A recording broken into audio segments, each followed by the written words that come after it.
Shalom, shalom, peuple de Dieu. Que la grâce du Seigneur soit sur votre vie. Pour toi qui me suis, que le Seigneur te bénisse, que sa bénédiction surabonde dans ta vie, que sa bénédiction impacte tous les domaines de ta vie. Nous sommes dans un moment un peu spécial, un moment qui n'est pas dit spécial, dans la présence du Seigneur. La Bible déclare que quand on me dit allons de la main du Seigneur, je suis dans la joie. À plus forte raison, quand on doit parler de la parole du Seigneur, quand on doit parler du Seigneur, quand on doit parler de tout ce qui concerne la personne de Jésus-Christ. Celui qui est la perfection, celui qui est le chemin, la vie et la vérité. Celui qui est notre délivrance, celui qui nous guide, nous conduit, nous dirige de jour comme de nuit, au nom puissant de Jésus-Christ. Ce Dieu est formidable, ce Dieu est exceptionnel. Il n'y a ni vie, ni puissance, ni force. Rien ne peut exister en dehors de la personne de Jésus-Christ. Sans plus tarder, tu vas baisser la tête. La Bible déclare, recommande mon sort à l'Éternel, alors il nous soutiendra. La Bible déclare, si l'Éternel garde et si l'Éternel bâtit, celui qui bâtit en vain. Alors de là où tu vas baisser légèrement la tête, je prie pour toi. Je prie au nom de Jésus-Christ. Seigneur Père éternel, mon Dieu, Père, nous bénissons ton Saint-Nom, te rendons toute la gloire, Père. Il n'y a point de Dieu à part toi, tu es Alpha, Oméga, l'ancien des jours, notre bannière, notre protection, notre bouclier, celui, ô Père, par qui, Père, nous avons la vie, celui par qui, Père, nous sommes guidés, conduits et dirigés. Prends le contrôle de ce moment, brise toute opposition, que ton esprit nous enseigne, enseigne-nous par ta parole, guéris, délivre, bénis, agis comme tu veux, au nom puissant de Jésus-Christ. Le thème d'aujourd'hui, c'est sans la prière, tu n'es pas chrétien. Sans la prière, tu n'es pas chrétien. Simplement pour dire que sans la prière, tu ne peux pas dire que tu es un fils de Dieu. Sans la prière, tu ne peux pas dire que tu es un serviteur. Sans la prière, tu ne peux pas dire que tu es quelqu'un qui marche avec le Seigneur. Nous allons prendre la parole. Tu prends ta Bible dans le livre de 1 Thessaloniciens, chapitre 5, verset 17. 1 Thessaloniciens, chapitre 5, verset 17. C'est l'un des versets les plus courts de la Bible, mais aussi l'un des versets les plus édifiants, l'un des versets les plus puissants, l'un des versets que nous devons absolument appliquer et pratiquer. La Bible nous enseigne que celui qui lit la parole de Dieu mais qui ne les met pas en pratique n'est pas de Dieu. Amen. Comme je disais, le thème d'aujourd'hui c'est si tu ne pries pas, tu n'as pas une vie de prière, tu n'es pas chrétien. Amen. Être chrétien, ce n'est pas être religieux. Être chrétien, ce n'est pas un titre. Être chrétien, ce n'est pas montrer aux hommes et aux femmes que nous appartenons à l'Église. Être chrétien, ce n'est pas pour prononcer seulement le nom de Jésus-Christ. Mais être chrétien, du mot chrétien, découle Christ. Christ qui est notre Seigneur et Sauveur, la personne de Jésus-Christ qui est venu sur la terre afin que nous ayons la vie en abondance, la personne de Jésus-Christ qui est venu sur la terre afin que nous soyons sauvés, délivrés de nos péchés, la personne de Jésus-Christ qui a marché sur la terre afin de nous montrer comment marcher quand nous allons devenir chrétiens. Et être chrétien, c'est être réellement converti. Ça veut dire la circoncision de nos cœurs, la circoncision de notre esprit, de notre âme, de notre être. Ce n'est pas la circoncision, ce n'est pas le semblant d'être chrétien, parce que tu peux faire semblant de pouvoir prononcer les paroles bibliques des jours comme de nuit. Tu peux faire semblant devant le monde que tu es chrétien. Tu peux faire semblant devant les pasteurs, tes pères, tes mères spirituelles que tu es chrétien. Mais la Bible nous dit que le Seigneur est celui-là qui sonde les cœurs et les reins. Et on ne peut mentir à Dieu. Dieu est la personne qui connaît vraiment si tu es avec lui ou si tu n'es pas avec lui.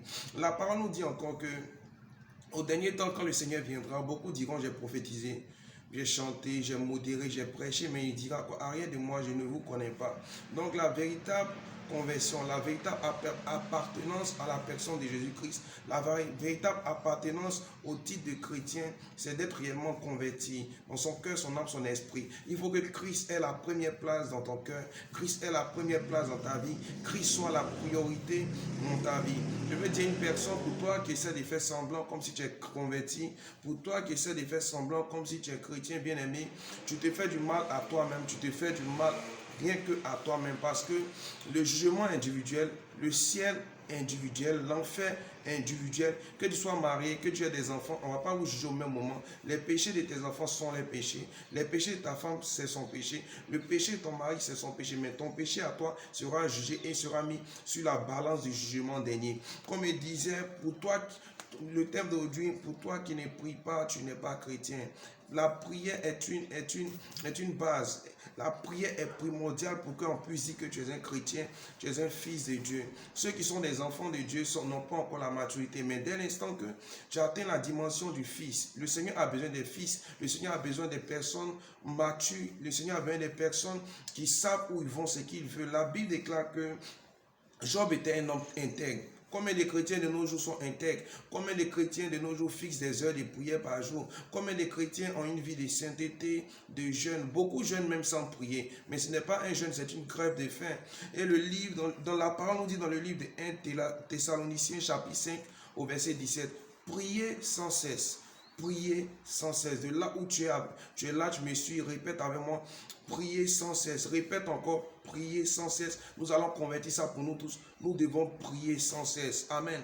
Pour toi qui es chrétien, qui ne prie pas, tu n'es pas réellement chrétien parce que, écoutez, la prière ne veut pas dire s'adresser seulement à un Dieu. La prière n'est pas, comment dirais-je, comme ce que les gens disent doctrine. La prière a quelque chose de plus simple qui amplifie ce qu'on appelle l'amour, quelque chose de plus doux. La prière est une communion avec ton Dieu. La prière est une communion avec l'époux qui est Christ. La prière est ce qui nous permet d'être toujours en contact avec le Seigneur. La prière nous permet de pouvoir connaître les pensées du Seigneur Jésus-Christ. La Bible nous dit qu'il est le chemin, la vie et la vérité. Pour toi qui ne pries pas, comment veux-tu savoir la volonté de Dieu pour toi? Pour toi qui ne pries pas, comment veux-tu connaître les pensées du Seigneur pour toi? Pour toi qui ne pries pas, comment le Seigneur peut te parler? Pour toi qui ne pries pas, sûrement si tu ne pries pas, tu es dans la distraction. Écoutez, bien-aimés, de nos jours, nous essayons d'adoucir les choses. Je ne suis pas là en ce jour pour adoucir les choses. Je ne suis pas là en ce jour pour diluer la parole de notre Seigneur Sauveur. Mais je suis là pour te dire la vérité, bien-aimé. Si tu n'as pas une vie de prière, si tu ne pries pas et que tu te considères en tant que chrétien, tu n'es pas un chrétien bien-aimé. Peut-être parce que, écoutez, les autres religions vivent la sanctification. Si tu vis la sanctification et que tu ne pries pas, mais tu ne parles pas à Dieu, tu as besoin, la base même de la vie chrétienne, en dehors d'accepter réellement Jésus-Christ dans son cœur comme Seigneur et Sauveur, en dehors d'aller à l'église, c'est d'avoir une vie de prière. Parce que, écoute, nous avons beaucoup ont des copains, des copines, vous ne pouvez pas passer seulement une minute ni une heure sans envoyer des messages, sans causer. À plus forte raison, celui qui garde ta vie, celui qui te conduit, qui te dirige, celui qui veille sur ton âme et c'est ta famille. Tu n'arrives même pas à élever la voix pendant 30 minutes. Beaucoup de chrétiens, pendant que je parle, tu me suis. Ça fait des années, mais tu n'as pas réussi à faire une prière de 30 minutes. Beaucoup même n'arrivent même pas à faire une prière de 10 minutes. Beaucoup même, quand on se rassemble dans l'assemblée des saints, beaucoup quand on est ensemble en famille, on est entre amis, entre pasteurs, on essaie de se vanter, on essaie de manifester ce petit tic d'orgueil. Oh, moi je prie, moi je jeûne, moi je fais 15 heures de prière, je fais 30 heures de prière, moi je suis un homme de prière. Écoutez, on se ment à nous-mêmes. Le plus important, c'est ta communion, ta relation avec Christ. Si tu viens nous mentir que tu pries, pourtant tu ne pries pas, c'est toi ceux qui sont en danger. Ce n'est pas nous qui sommes en danger. Si tu viens nous mentir que tu pries, tu mens à tes frères et sœurs que tu pries, pourtant tu n'as pas une vie de prière. Pour toi qui te dis chrétien, pour toi qui te dis pasteur, pour toi qui te dis prophète, bishop, pour toi qui te dis chante, modérateur, tu n'as pas une vie de prière, mais tu te fais du mal à toi-même parce que tu te mets en danger. La prière met une barrière de feu autour de toi. La prière garde ta vie de sanctification. La prière éloigne les mouches qui sont les démons. La prière te permet d'être connecté au trône de grâce de Dieu. La prière te permet d'avoir l'onction, la présence de Dieu. La prière t'accorde de pouvoir regarder comme Dieu voit, de pouvoir penser comme Dieu pense. La prière te permet de pouvoir parler comme Dieu parle. La prière te permet de pouvoir marcher et d'être transformé dans ton fond intérieur et dans ton fond extérieur. Parce que c'est l'intérieur qui doit être transformé. L'intérieur doit être modélé afin que l'extérieur puisse changer aussi. Écoutez, bien aimés, nous devons être sérieux. Beaucoup de chrétiens ne sont plus sérieux. Beaucoup de chrétiens ne sont pas intègres. Écoute, comment tu peux dire que tu es chrétien, mais depuis que l'année 2023 a commencé, tu n'as même pas encore fait une prière de 10 minutes? Comment tu peux dire que tu es chrétien, pourtant tu passes toutes tes journées sur Facebook, sur les réseaux sociaux, tu n'arrives même pas à édifier quelqu'un, tu ne pries jamais. Mais quand nous nous rassemblons, nous passons tout notre temps à nous vanter que nous prions. Bien aimé, si de là où tu es, ça fait des années que tu n'as pas encore fait 30 minutes, sache que ta vie spirituelle est en danger. Parce que, écoutez, la première des choses que le diable attaque dans la vie d'un chrétien, la première des choses que le diable attaque dans la vie d'un fils de Dieu, c'est d'abord ta vie de prière. Quand ta vie de prière est morte, la flamme, la protection est éteinte. Et là, maintenant, tu vis, comment on appelle ça, comme un clandestin spirituel. Ça veut dire que tu vis par la grâce de Dieu. Les dangers te sont évités seulement par la grâce et par l'amour de Dieu. Oh, normalement, la Bible nous dit dans le livre de Romains que le Seigneur nous a appelés à être révélés à la face du monde. La Bible nous dit, le monde atteint un ardent désir, la révélation des fils de Dieu, ainsi que toute la création, bien-aimée. Tu dois être révélé au monde à travers Dieu, montrer la personne de Jésus-Christ. Écoutez, sans la prière, tu ne pourras jamais rien faire. Sans la prière, tu ne pourras jamais rien accomplir. Sans la prière, tu ne pourras jamais avoir les directions, ni les directives, ni les directives pour ta vie. Écoutez, Joseph était un homme de prière, aussi raison pour laquelle il a eu la révélation du Seigneur pour son avenir, son destin. Tout n'est pas écrit dans la Bible, mais tout nous est donné par des révélations. Il faudrait que nous puissions comprendre que quand on dit, par exemple, Genèse chapitre 1, verset 1 à 2, du verset 1 à 2, au milieu, il y a toute une histoire. Toute une histoire. Le livre de Jean nous dit quoi? Que tout n'est pas contenu dans la parole, de Dieu. Sinon, aucun livre ne pourra contenir la parole de Dieu. Parce que même la création ne peut pas contenir la personne de Jésus-Christ. Mais par son amour, son esprit se contient en nous, bien-aimés. Tu as besoin de relancer ta vie de prière. Tu as besoin de marcher dans une vie de prière. Écoutez, la sanctification sans la prière, mais tu n'as aucun potentiel. Parce que, comme il le disait, d'autres religions se sanctifient. Il y a des personnes qui ne connaissent pas la personne de Jésus-Christ. Il y a des personnes des hommes qui ne connaissent pas la personne de Jésus-Christ, mais qui ont fait, 3 ans de sanctification, qui vivent la sanctification, qui marchent dans une loi où ils ne sont pas dans un péché. Mais toi qui dis que tu es chrétien, tu ne pries pas. Et quand tu ne pries pas, c'est dit que tu te proclames dépendant de ta propre vie. Parce que celui qui prie, c'est une forme d'humilité pour dire au Seigneur que sans toi, il ne peut rien faire. Sans toi, je ne peux rien accomplir. Sans toi, il ne peut pas avancer. Celui qui prie, montre au Seigneur que Seigneur, montre-moi la direction. Parce que toi, tu ne peux pas te tromper. Celui qui prie, dit au Seigneur, il te remet ma vie. Celui qui prie, montre au Seigneur qu'il te remet ma femme, mon fils, mon mari, mes enfants. Il te remet ma destinée. Celui qui prie est celui-là qui a une forme d'humilité dans son esprit, dans son cœur, pour venir dire au Seigneur, qu'est-ce que tu veux qu'il fasse pour toi? Quelle est ta volonté? Quelle est la direction que tu veux qu'il prenne? Celui qui prie, montre au Seigneur Jésus-Christ qu'il est dépendant du Seigneur Jésus-Christ. Écoutez, il n'y a personne ici qui peut avancer, il n'y a personne qui peut progresser, il n'y a personne qui peut réussir dans ce monde sans avoir la vie du Seigneur Jésus-Christ. La Bible déclare que toute autorité, tout pouvoir lui était donné dans les cieux comme sur la terre. C'est qui veut dire quoi? Toute action qui doit être menée sur la terre vient d'abord du Seigneur. La Bible nous dit quoi? Aucun malheur ne peut arriver tant que le Seigneur n'est pas au courant. C'est dit quoi? Toutes choses, même les esprits qui ne font que sauter, les petits sorciers qui ne font que sauter, même le diable qui ne fait que sauter, il a besoin de l'approbation de Dieu avant d'attaquer même chrétien. Pourquoi? La Bible nous dit dans le livre de Job que le diable est parti voir le Seigneur et lui a demandé même l'approbation avant d'attaquer Job. Oh, Job était un homme intègre. Mais vous avez vu la différence que Job n'a pas échoué parce que quoi? Job avait une vie de prière. La Bible nous dit que Job sanctifiait et priait pour ses enfants tous les jours. Il offrait des sacrifices. Ça veut dire que c'était quelqu'un qui avait une vie de prière. C'était un chrétien vrai. C'était un fils de Dieu. C'était une épouse de Christ. C'était quelqu'un qui demandait la volonté du Seigneur, qui demandait l'approbation du Seigneur. Raison pour laquelle quand le malheur est venu, Job n'a pas maudit le Seigneur parce qu'il avait une vie de prière. Raison pour laquelle quand le malheur est venu, quand sa femme a dit renie même le Seigneur, il n'a pas écouté la voix de sa femme parce qu'il avait une vie de prière. Ta vie de prière te permettra d'être en communion avec le Seigneur. Ta vie de prière te permettra de connaître les pensées de Dieu pour toi. Ta vie de prière te permettra de pouvoir discerner si ce qui t'arrive vient de Dieu ou ce qui t'arrive vient du diable. Ta vie de prière te permettra de discerner aussi si c'est une épreuve de Dieu ou une épreuve du diable. Et Job n'a pas renégé. Job a été, au contraire, a été celui-là qui a élevé le Seigneur même dans les problèmes, qui a dit je maudis seulement le jour où je suis né. Il a dit quoi? J'ai béni le Seigneur a donné, il a repris. Quelle intégrité. Bien aimé, tous les hommes de Dieu que vous voyez, tous les bons chrétiens, toutes les bonnes chrétiennes, tous les véritables fils de Dieu, le secret c'est la prière. Et la prière c'est à genoux. C'est la prière, c'est une forme d'intimité avec le Seigneur. La prière c'est une forme, pour ne pas dire une réunion en toi, une consécration entre toi et le Seigneur pour demander sa volonté, pour demander sa direction. Je ne veux pas dire à une personne que tu es né ici pour tes propres projets.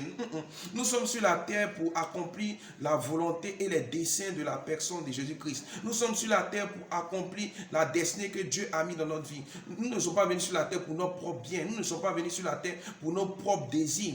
Raison pour laquelle la parole nous dit que nos desseins ne sont pas les desseins de Dieu. Dès l'instant que tu es sur la terre, dès l'instant que le Seigneur t'appelle en tant que chrétien, il t'a appelé en tant qu'un soldat.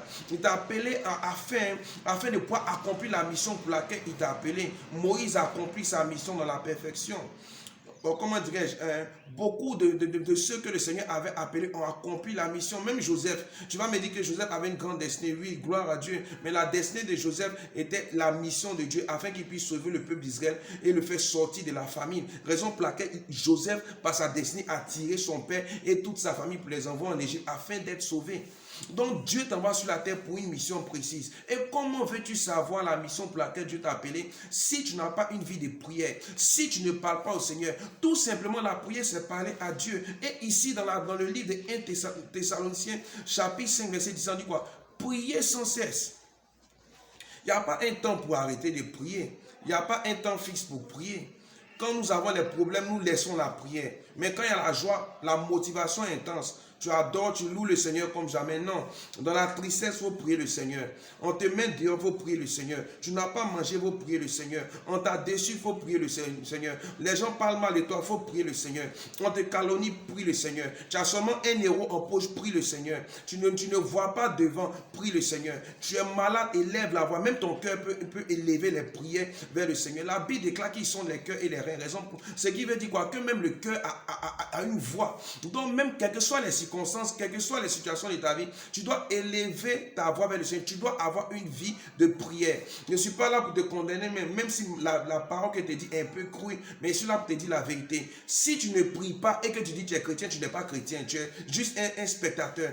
Si tu ne pries pas et que tu te dis que tu es pasteur, tu n'es pas un homme de Dieu. Si tu ne pries pas et que tu dis que tu es prophétesse, c'est évangile, tu n'es pas de Dieu. Parce que tu ne parles pas au Seigneur.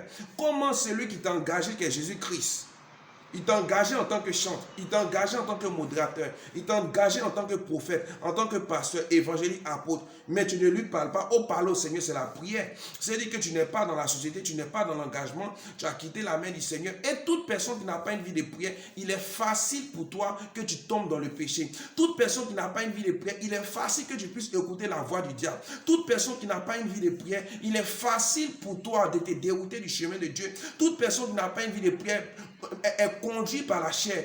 Parce que la Bible déclare quoi? Faites l'œuvre de l'esprit afin que les désirs de la chair ne puissent pas surabonder sur vous. Mais si tu ne fais pas l'œuvre de l'esprit qui est prier et de reprendre les ressources célestes, c'est que tu fais l'œuvre de la chair.